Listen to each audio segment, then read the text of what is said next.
రీసెంట్గా Visakhapatnam naval dockyard దగ్గర INS నిర్దేశక్ను Indian నేవీలో commission చేశారు. ఏంటి ఐఎన్ఎస్ నిర్దేశక్? ఇది సర్వే వెజల్ లార్జ్ ప్రాజెక్ట్ కింద వస్తుందన్నమాట. సర్వే వెజల్ లార్జ్ ప్రాజెక్ట్లో 4 షిప్పులు డిజైన్ చేయబోతున్నారు. మొదటిది ఐఎన్ఎస్ సందాయక్. ఈ ఏడాది ఫిబ్రవరిలోనే ఐఎన్ఎస్ సందాయక్ను కమిషన్ చేశారు. రెండో షిప్పు ఐఎన్ఎస్ నిర్దేశక్. ఇది సర్వే వెజల్ లార్జ్ ప్రాజెక్ట్లో రెండోదన్నమాట. కంప్లీట్గా 4 తయారు చేయబోతున్నారనమాట ఈ సర్వే వెజల్ లార్జ్ ప్రాజెక్ట్లో. దీన్ని garden reach ship builders and engineers Calcutta దగ్గర ఈ షిప్ని కన్స్ట్రక్ట్ చేశారు. అసలు ఈ సర్వే వెజల్ ఏం చేస్తుంది? హైడ్రోగ్రాఫిక్ సర్వేస్ చేస్తారనమాట. అదేవిధంగా మ్యారిటైమ్ ఆపరేషన్స్లో ఏ విధంగా ముందుకెళ్లాలనే దాని మీద ఇది ఖచ్చితంగా నావిగేషన్ సపోర్ట్ చేయడానికి సర్వే చేసి మిగతా వాటిని ముందుకు పంపిస్తూ ఉంటుంది అనమాట. హైడ్రోగ్రాఫిక్ సర్వేస్ అంటే ఏంటి? ఏదైనా వాటర్ బాడీకి సంబంధించి దాని డెప్త్ కానీ దానికి సంబంధించిన అంశాలు కానీ సర్వే చేస్తే దాన్ని హైడ్రోగ్రాఫిక్ సర్వే అంటారు. పెద్ద పెద్ద షిప్స్ నావిగేట్ చేసే ముందు ఓషన్ సర్వేస్ చాలా ఇంపార్టెంట్ అనమాట.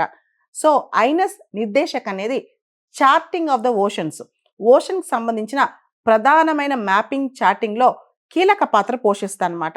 ముఖ్యంగా ఓషియానిక్ డేటా, సముద్రాలకు సంబంధించిన ఆ ఫిజికల్ అట్రిబ్యూట్స్ సంబంధించిన డేటా కలెక్ట్ చేయటము, దానికి సంబంధించి రిలయబుల్ చార్ట్స్ ప్రొడక్షన్లో కీలక పాత్ర పోషిస్తారనమాట. ఈ సర్వే వెజల్ అనేది భారతదేశానికి చాలా ఇంపార్టెంట్. అంతేకాదు మన దేశం తరపున ఇతర దేశాలకి, ఇండియన్ ఓషన్ చుట్టుపక్కల ఉన్న మిత్ర దేశాలకు కూడా ఈ సర్వే వెజల్ ఉపయోగపడుద్ది. ఇది ఒక క్రెడిబుల్ మ్యారిటైమ్ డిప్లొమసీ టూల్గా కూడా మనకు ఉపయోగపడుతుంది. అంతేకాదు భారతదేశం చుట్టుపక్కల దేశాలకి, చిన్న చిన్న దేశాలకి ఏమీ ఎక్స్పెక్ట్ చేయకుండా రిటర్న్గా ఒక సర్వే వెజల్ అనేది మనం వాళ్ళ కోసం కూడా సపోర్ట్ చేసే అవకాశం కూడా లభిస్తుంది అనమాట ఈ సర్వే వెజల్ ద్వారా. దీన్ని విశాఖపట్నం డాక్యార్డ్లో నిన్న కమిషన్ చేశారనమాట.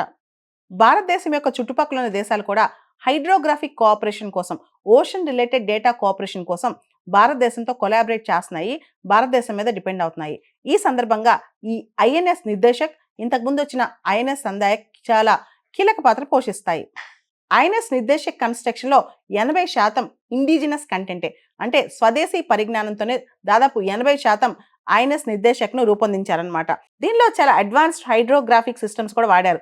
ముఖ్యంగా multi beam echo sounders, side scan sonars, autonomous underwater vehicles, remotely operated vehicle, ఇవన్నీ కూడా దానిలో వాడారనమాట. దీనివల్ల నావిగేషన్ ప్లానింగ్లో చాలా ప్రిసైజ్ డేటా బయటకు వస్తే, చాలా డీప్ సీ ఆపరేషన్స్లో చాలా అక్యురేట్ డేటా, మ్యాపింగ్, చార్టింగ్ ఇవన్నీ కూడా బయటకు వస్తాయి అన్నమాట.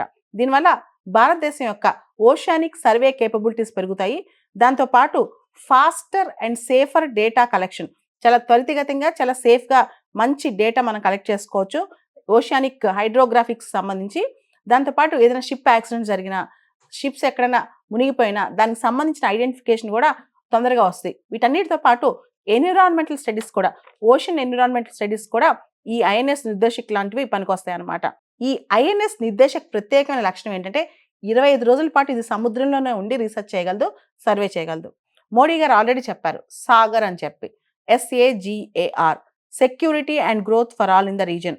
ఇండియా చుట్టుపక్కల అన్ని దేశాలు, ముఖ్యంగా మ్యారిటైమ్ కనెక్టివిటీ ఉన్న దేశాలు అన్నీ కలిసి రీజనల్ సెక్యూరిటీ, ప్రాంతీయ భద్రత కోసం మనం పాటుపడాలని.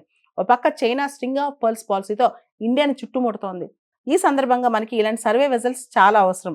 దాంతోపాటు మ్యారిటైమ్ ఎన్విరాన్మెంట్ హెల్త్ సంబంధించి, అదేవిధంగా ఓషియానిక్ సైంటిఫిక్ రీసెర్చ్, అంటే సముద్రాలకు సంబంధించిన శాస్త్ర సాంకేతిక విజ్ఞానానికి సంబంధించి, అండ్ సముద్రంలో పీస్ కీపింగ్ యాక్టివిటీస్ సంబంధించి, వీటన్నిటికి కూడా ఈ సర్వే వెజల్స్ మనకు వస్తాయి. మొత్తం మనం 4 సర్వే వెజల్స్ తయారు చేయాలని చెప్పి టార్గెట్ పెట్టినాం. దానిలో ఐఎన్ఎస్ సందాయక్, ఇప్పుడు ఐఎన్ఎస్ నిర్దేశక్, ఇంకో 2 సర్వే వెజల్స్ త్వరలో రాబోతున్నాయి.